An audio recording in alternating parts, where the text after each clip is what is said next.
నమస్కారం, welcome to Telugu stories book. మన ఛానల్లో కథలు మీకు నచ్చితే please like, share and subscribe to Telugu stories book. అలాగే హైప్ ఇవ్వడం మర్చిపోకండి. ఈరోజు కథ లవర్ కమ్ హస్బెండ్ ఎపిసోడ్ 7. ఇంకా కథలోకి వెళ్తే, తన షూటింగ్ లొకేషన్కి పర్సనల్ చెఫ్ని వెంటనే రమ్మంటాడు రిషి. రిషి వచ్చిన 10 నిమిషాలకు అక్కడికి వచ్చాడు చెఫ్. అతన్ని చూస్తూ, నేను నువ్వే నాకు లంచ్ ప్రిపేర్ చేసావా అని అడిగాడు. అవును సార్, నేనే చేశాను, ఎందుకు అడుగుతున్నారు అన్నాడు అతను. దాంతో రిషి సీరియస్గా, క్వశ్చన్స్ నేను అడగాలి, నువ్వు ఆన్సర్స్ మాత్రమే ఇవ్వాలన్నాడు అతను. దాంతో అతను కొంచెం భయపడి, అడగండి సార్ అన్నాడు. ఎక్కడ ప్రిపేర్ చేసావు? మన లొకేషన్లోనే సార్. నువ్వు చేసేటప్పుడు కానీ చేశాక కానీ ఎవరైనా కొత్త వాళ్ళు ఎవరైనా వచ్చారా? అతను ఆ మాటలకి 2 నిమిషాలు ఆలోచించి, నేను మీకు లంచ్ ప్రిపేర్ చేసి తీసుకొస్తుంటే ఎవరో కొత్త వాళ్ళు నాతో మాట్లాడారు సార్ అనగానే, ఎంతసేపు? Just 3 minutes sir. ఏం మాట్లాడారు? ఏదో క్యాజువల్గా. అదే ఏంటి? నా గురించి, వర్క్ గురించి అడిగారు. అప్పుడు నువ్వు ఫుడ్ ఎక్కడ పెట్టావు? పక్కనే పెట్టి మాట్లాడానన్నాడు. నీతో మాట్లాడిన వాళ్ళని గుర్తుపడతావా? పడతాను సార్ అనగానే, సరే పదా అని చెఫ్ని తీసుకుని కృతి వాళ్ళ రెస్టారెంట్కి వెళ్ళాడు రిషి. వీళ్ళు వెళ్ళేసరికి అంతా క్లీనింగ్ అవుతుంది. వీళ్ళని దూరం నుంచి చూసిన ఇన్ఛార్జ్, ఏంటి పొద్దున్నే ఈ సైకో వస్తున్నాడు, కొంపతీసి కనిపెట్టాడా అనుకుంటూ వెంటనే విశ్వక్ కాల్ చేశాడు. కానీ విశ్వక్ కాల్ లిఫ్ట్ చేయలేదు. రిషి లోపలికి వచ్చి తన చెఫ్తో, ఎవరినైనా నీతో మాట్లాడింది ఇక్కడ అని అడిగాడు. అతను అందరినీ చూసి, వీళ్ళలో లేరు సార్ అన్నాడు. దాంతో రిషి ఇన్ఛార్జ్తో, ఇక్కడ పనిచేసి మీ స్టాఫ్ అందరినీ పిలవండి అని ఆర్డర్ వేశాడు. ఇంతలో కరెక్ట్గా అతను ఫోన్ మోగింది. విశ్వ కాల్ చేశాడు. ఇన్ఛార్జ్ ఫోన్ లిఫ్ట్ చేసి రిషి చూడకుండా చేత్తో పట్టుకున్నాడు. విశ్వ మాట్లాడుతూ, చెప్పండి ఏంటి విషయం అని అడిగాడు. కానీ అతని జవాబు రాలేదు. కానీ ఇక్కడ ఇన్ఛార్జ్ పెద్దగా మాట్లాడుతూ, చూడండి రిష్విక్ గారు, మీరేమీ మా బాస్ కాదు, వచ్చి మా స్టాఫ్ని పిలవడానికని పిలవడానికి అనేసరికి అవతల విశ్వకి మ్యాటర్ అర్థమైంది. రిషి, గొంతు తగ్గించు, నా ముందు వాయిస్ పెంచుకో. మీలో ఎవరో నిన్న మా చెఫ్ని మాటల్లో పెట్టి ఫుడ్లో ఏదో కలిపారు, అదెవరో తెలియాలన్నాడు రిషి. ఇన్ఛార్జ్ ఏమాత్రం తగ్గకుండా, మేమెందుకు కలుపుతాం, ఏం కలుపుతాం, సాక్ష్యం ఉందా అని అడిగాడు. ఆహా పర్వాలేదే, మీ మేడం బాగానే ట్రైనింగ్ ఇచ్చింది, తప్పు చేసినా దొరకకుండా అన్నాడు రిషి. ఆ మాటలకి అక్కడున్న చెఫ్స్, మేనేజర్ అందరూ రిషిని కోపంగా చూశారు. దాంతో రిషి, అమ్మో భయమేస్తోంది, అలా చూడకండి అంటూ నవ్వాడు. రిషి మాటలకి ఇన్ఛార్జ్ మాట్లాడుతూ, మీకు అసలు మా మీదే ఎందుకు డౌట్? మేమేదో చేసుంటే మీకు మా స్పెషల్ లంచ్ ఎందుకు పెడతామని అడిగాడు. దాంతో రిషి, అదే నేను చెప్పేది, ఆ లంచ్లో ఏదో కలిపారు, నేను మీ మేడంతో సారీ చెప్పించుకున్నందుకు. మళ్ళీ ఏ కారణం చేతనో భయపడి మీ ఫుడ్ తెచ్చారు. నేను నా ఫుడ్ వేరే వారికి ఇచ్చాను, అది తిని వాళ్ళు హాస్పిటల్లో జాయిన్ అయ్యారనేసరికి ఇటు ఇన్ఛార్జ్కి అటు విశ్వకి షాక్. అంటే ఆ ఫుడ్ ఎవరో తిన్నారు, ఎవరు అని ఆలోచిస్తున్నారు. ఇంతలో రిషి మాట్లాడుతూ, ఇదంతా కాదు కానీ మీ మేడంని రమ్మనండి, నేను ప్రెస్ వాళ్ళని పిలుస్తానన్నాడు. విశ్వ ఆలోచనలో పడ్డాడు. ఏదో అనుకుంటే ఏదో జరిగింది. ఈ రిషి కరెక్ట్గానే గెస్ చేశాడు. అయినా మేడంకి ఏం తెలియదు, ఆ విషయం చెప్పినా ఈ సైకోగా నమ్మడు. ఇప్పుడు ఏం చేయాలి అని ఫోన్ కట్ చేసి మిత్రకు కాల్ చేశాడు. ఆమె ఫోన్ లిఫ్ట్ చేసి, చెప్పండి విశ్వ, ఏంటి విషయం అని అడిగింది. విశ్వ అంతా చెప్పకుండా రిషి చేసే గొడవ గురించి చెప్పి, మీరే ఏదో ఒక విధంగా రిషి గారిని కన్విన్స్ చేసి అక్కడి నుంచి పంపించండి అన్నాడు. ఆ మాటకి మిత్ర, నేనా? రిష్విక్ నేను చెప్తే ఎందుకు వింటాడు అని అడిగింది. ఎందుకంటే మీ ఫ్రెండ్ కాబట్టి అన్నాడు విశ్వ. ఆ విషయం నీకెలా తెలుసు అని అడిగింది మిత్ర. అవ్వా మేడం, ఇప్పుడు అది కాదు ఇంపార్టెంట్, ముందు మీ ఫ్రెండ్ అక్కడి నుంచి పంపించేయండి, తర్వాత చెప్తానన్నాడు రిక్వెస్ట్గా. మిత్ర సరే అని ఫోన్ పెట్టేసింది. రిషి ఇన్ఛార్జ్తో, ఏంటి అలా గుడ్లు మెటకరించి చూస్తావు, మీ మేడంని రమ్మనన్నాడు. దాంతో ఇన్ఛార్జ్ తన మనసులో, ఛీ ఇంత అందమైన వాడికి దేవుడు మనసు అనేది ఇవ్వలేదే అనుకున్నాడు. ఇంతలో రిషి ఫోన్ రింగ్ అయింది. రిషి ఫోన్ లిఫ్ట్ చేసి, చెప్పు మిత్ర అన్నాడు. ఎక్కడ? నీ ఫ్రెండ్ రెస్టారెంట్లో. ఏం లేదు, అక్కడేం చేస్తున్నావు ఇంత పొద్దున్నే? ఓ, కృతి వస్తే సైట్ కొడదామనా? ఇంక ముయ్, నీ ఫ్రెండ్కి అంత లేదు. అయినా తనే నన్ను చంపాలని వాళ్ళ స్టాఫ్తో ప్లాన్ వేసింది. ఓహోహో, అంత పని చేసిందా? మరి ఉంటున్నావా పోతున్నావా అని అడిగింది మిత్ర. ఏయ్ అన్నాడు రిషి. లేకపోతే కృతి ఏంటి నీ మీద? అసలు ఎందుకలా ఆలోచిస్తావు? ముందు నువ్వు అక్కడి నుంచి వెళ్ళు, ఈవినింగ్ మా ఇంటికి రా, మాట్లాడుకుందాం అని ఫోన్ కట్ చేసింది మిత్ర. దాంతో రిషి ఇన్ఛార్జ్తో అక్కడున్న స్టాఫ్తో రేపు మార్నింగ్ చెప్తాను మీ సంగతి అంటూ వెళ్ళిపోయాడు. ఇక్కడ దీక్ష కృతికి కాల్ చేసింది. కృతి కాల్ లిఫ్ట్ చేసి, చెప్పు దీక్ష, ఏంటి నిన్నటి నుంచి ఫోన్ మీద ఫోన్ అని అడిగింది. అటువైపు నుంచి సైలెంట్. దాంతో కృతి, నీకు విక్కీ అంతా చెప్పేశాడా? అందుకేనా ఈ సైలెన్స్ అని అడిగింది కృతి. ఆ మాటకి దీక్ష ఏడుస్తూ, మేడం మీరు నా కోసం ఇదంతా ఎందుకు అని అంటూ ఉంటే, హే అది నా బాధ్యత అంది కృతి. కేవలం బాధ్యత అనుకుంటే ఇంత చెయ్యరు. మా ఫ్యామిలీకి మీరు చేసిన హెల్ప్ చాలా పెద్దది. నాకు ఒక డౌట్, మిమ్మల్ని అడగొచ్చా అని అడిగింది దీక్ష. అడుగు. నాకు అది నేను ప్రెగ్నెంట్ అని మీకు ఎలా తెలుసు అంటావు, అంతేగా? ఎలా తెలిసిందో చెప్తే ఏం చేస్తావు? ఇప్పుడు అవన్నీ అనవసరం. Next month marriage, so prepare for that. Be happy, bye అంటూ కృతి ఫోన్ కట్ చేసింది. ఫోన్ పెట్టేసిన తర్వాత దీక్ష, మీరంటే మా అన్నయ్యకి ఎందుకంత అభిమానం గౌరవం అనేది నాకు ఇప్పుడు అర్థమవుతోంది. నాకు టైం వచ్చినప్పుడు మీ రుణం తప్పకుండా తీర్చుకుంటాను అనుకుంది దీక్ష. కానీ కథ టర్న్ అవ్వడానికి తనే కీలకం అవుతుందని దీక్షకు తెలియదు. ఆ రోజు ఈవినింగ్ మిత్ర ఇంటికి తొందరగా వచ్చింది. మిత్ర ఇంటికి వస్తూ దారిలోనే కృతికి కాల్ చేసి విషయం చెప్పింది. అంతా విన్న కృతి, ఇప్పుడు ఏం చేయమంటావు అని అడిగింది. నువ్వు మా ఇంటికి రా, రిషి వస్తున్నాడు. వచ్చి ఆయన గారు కాళ్ళు పట్టుకోమంటావా? అబ్బా అది కాదు, నీ మీద కంప్లైంట్ చేశాడు. అది ఆయన గారికి ఉన్న అలవాటేగా, తప్పు తను చేస్తాడు, దానికి కారణం పక్కనున్న వాళ్ళ మీద తోస్తాడు.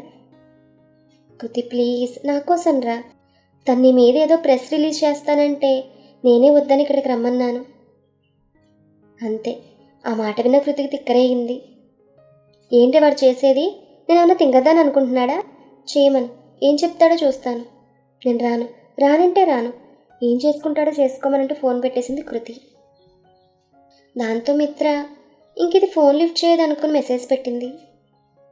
ప్లీజ్ కృతి, ఈ ఒక్కసారికి రా, ఇంకా మీ ఇద్దరి మధ్యలో గొడవలు ఆపేద్దాం నా కోసం. ఆ మెసేజ్ చూసిన కృతి ఓకే అని రిప్లై ఇచ్చింది. ఇంతలో మిత్ర వాళ్ళ అత్తయ్య గారు, ఏంటి మిత్ర, రిషి వస్తున్నాడా? ఏంటి విశేషం అని అడిగింది. ఏముంటుందత్తా, ఎప్పుడూ ఉండేదే. హనీ లేచిందా అని అడిగింది మిత్ర.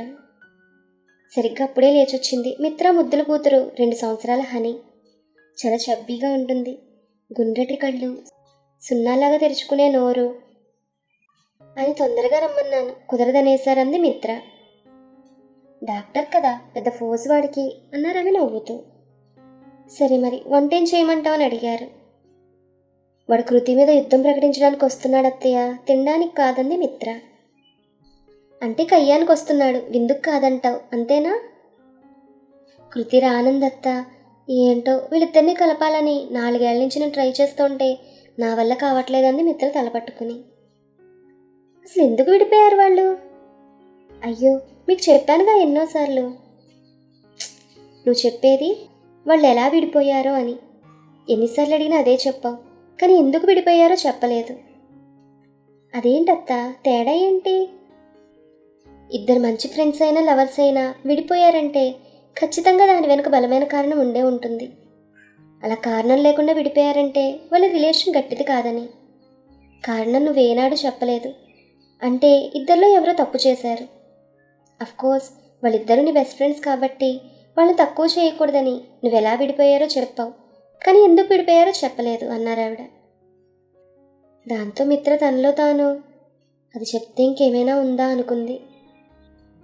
మిత్ర ఫోన్ పెట్టేశాక కృతి విశ్వం తీసుకుని ఇంటికి వెళ్ళింది. తను వెళ్ళేసరికి సుప్రజ, శ్రావణి, సూర్య ఏదో మూవీ చూస్తూ కూర్చున్నారు. కృష్ణ విశ్వని తీసుకుని వచ్చిందంటే ఏదో అర్జెంట్ మ్యాటర్ అని అర్థమైంది వాళ్ళకి. కృతి ఇంట్లోకి వచ్చి శ్రావణితో, అమ్మా, నాన్న లేరని మీతో మాట్లాడాలని అక్కని సూర్యని ఉండమన్నాను అంది కృతి. మళ్ళీ ఏం చేసావు విశ్వ అని అడిగింది సుప్రజ. విశ్వ ఏం మాట్లాడకుండా కృతి వైపు చూస్తున్నాడు. కృష్ణ ఏం చేశాడు విశ్వ అని అడిగాడు సూర్య.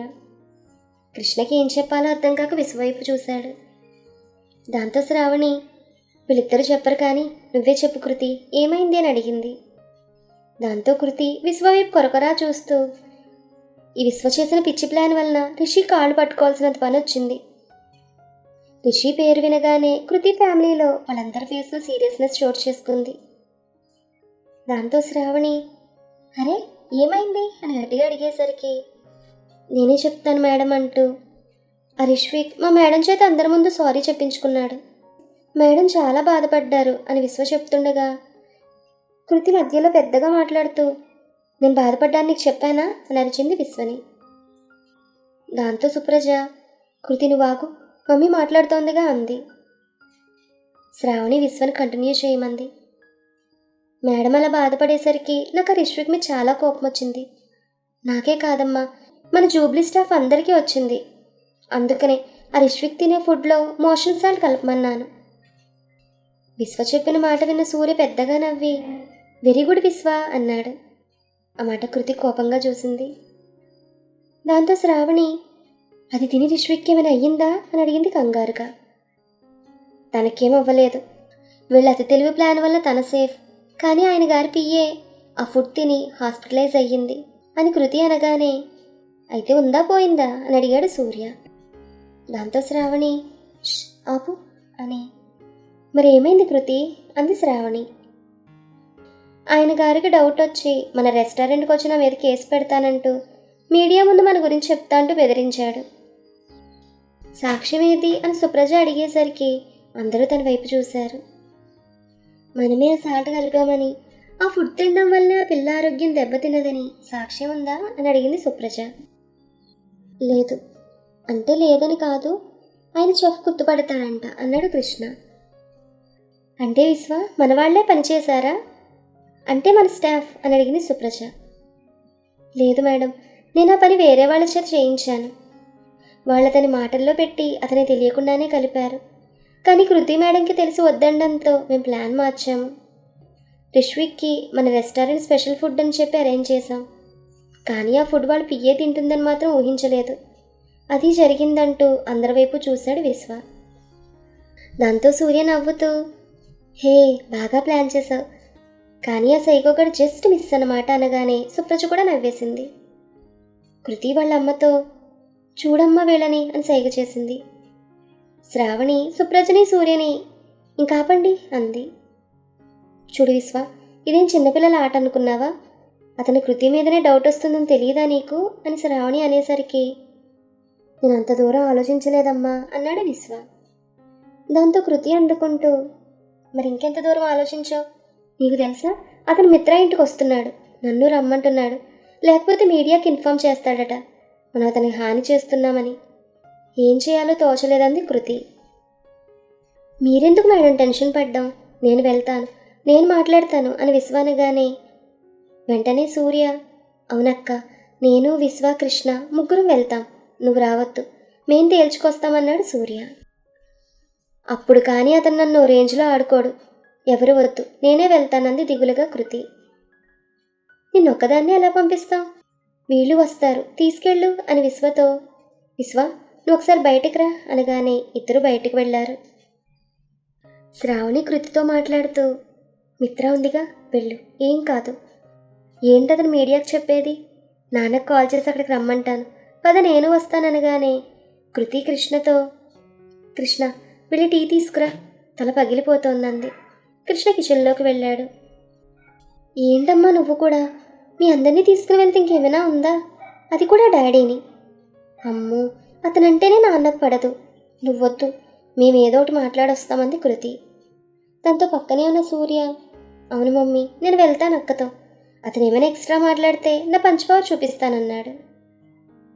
నువ్వు ఇలాంటివి చేసేటట్లయితే నాతో రావద్దు, విశ్వ చేసిన పనికే అతన్ని ఎలా ఫేస్ చేయాలో అర్థం కాలేదు, ఇక నువ్వు ఫైటింగ్లు పంచ్లు అంటే నాకు టెన్షన్ పెరుగుతుందంది కంగారుగా కృతి. దాంతో శ్రావణి, కృతి విశ్వ చేసిందైనా రిషి నిన్ను బాధ పెట్టాడనే. సూర్య అలా అంటున్నాడన్నా నీకేం కాకూడదనే అంది శ్రావణి. నాకు తెలుసమ్మా, కానీ రిషి ఏంటనేది నాకు మాత్రమే తెలుసు.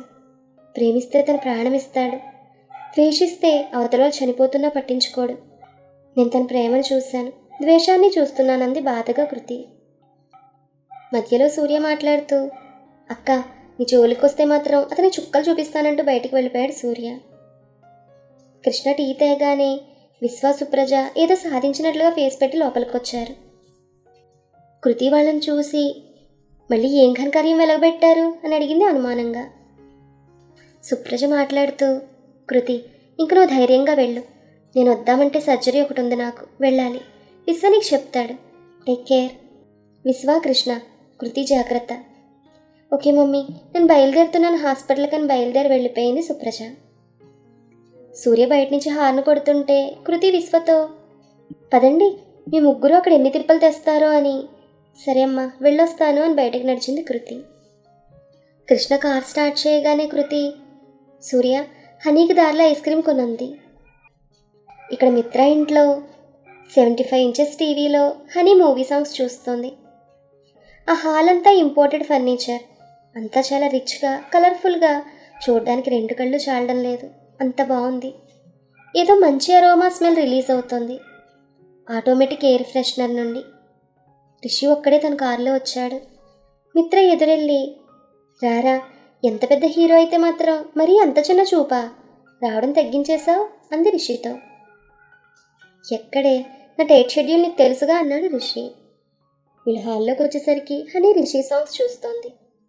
ఆ సాంగ్లో రిషి చాలా స్టైలిష్గా ఉన్నాడు, డ్యాన్స్ ఎరగదీస్తున్నాడు. మిత్ర మాట్లాడుతూ, హనీ బేట ఇటు చూడు ఎవరొచ్చారో అంది. హనీ టీవీని రిషిని మార్చి మార్చి చూసింది. రిషి వచ్చి తన పక్కనే కూర్చున్నాడు. దాంతో బుడ్డది, అమ్మా రిషి టీవీలో నుండి ఎలా వస్తాడే అని ఆశ్చర్యంగా కళ్ళు పెద్దవి చేసి నోరు తెరిచింది. దాంతో రిషి నవ్వి, నీకోసమే వచ్చానని ఎత్తుకోబోయాడు. కానీ హనీ రాకుండా ఐస్ క్రీమ్ తేలేదా అని అడిగింది. ఏంటది అని అడిగాడు రిషి అర్థం కాక. దాంతో మిత్ర ఐస్ క్రీమ్ అంది. ఆ మాటకి రిషి, ఓ నాకు గుర్తులేదు, అయితే నా దగ్గరకు రాదా అన్నాడు రిషి. ఏమో దాన్నే అడుగు, నేను వెళ్ళి కాఫీ తెస్తానంటూ లోపలికి వెళ్ళింది మిత్ర. రిషి హనీతో, చూడు హనీ, ఐస్ క్రీమ్స్ తినకూడదు, జలుబు చేస్తుందన్నాడు. కానీ ఆ బుడ్డిది, ఏం లాదు, మా డాడీ ట్యాబ్లెట్ ఇస్తాడంది. దానికి రిషి నవ్వి, సరే కొనిస్తాలే, కానీ నీకు అందరికన్నా ఎవరంటే ఇష్టం అని అడిగాడు రిషి. కృతి ఆంటీ అంది. ఎవరు అని అడిగాడు. కృతి ఆంటీ, నీకు తెలియదులే అంది బొడ్డది. దాంతో ఆ మాట రిషికి అర్థమై, ఎందుకంత ఇష్టం అని అడిగాడు. మళ్ళెప్పుడూ ఐస్ క్రీమ్ ఇస్తుంది అందుకే అంది బొడ్డది. ఈలోపు కృతి లోపలికొచ్చింది. హనీ, కృతి ఆంటీ అంటూ పరిగెత్తింది. కృతి రిషిని చూడలేదు. హనీని కిస్ చేసి ఐస్ క్రీమ్ ఇచ్చింది. హనీ పరిగెత్తుకుంటూ లోపలికి వెళ్ళింది. కృతి హనీని చూస్తూ నవ్వుకుంటూ వచ్చి రిషి పక్కనే కూర్చుంది. హతోస్మి. కృతి, నువ్వంటే అసలే వంట మీద ఉన్నాడు రిషి. ఇప్పుడు వెళ్ళి రిషి పక్కనే కూర్చున్నా. ఇప్పుడు ఇంకా రిషి ఎంత గొడవ చేస్తాడో ఏమో. ఈ కథ మీకు నచ్చితే please like, share and subscribe to our Telugu stories book. Thank you.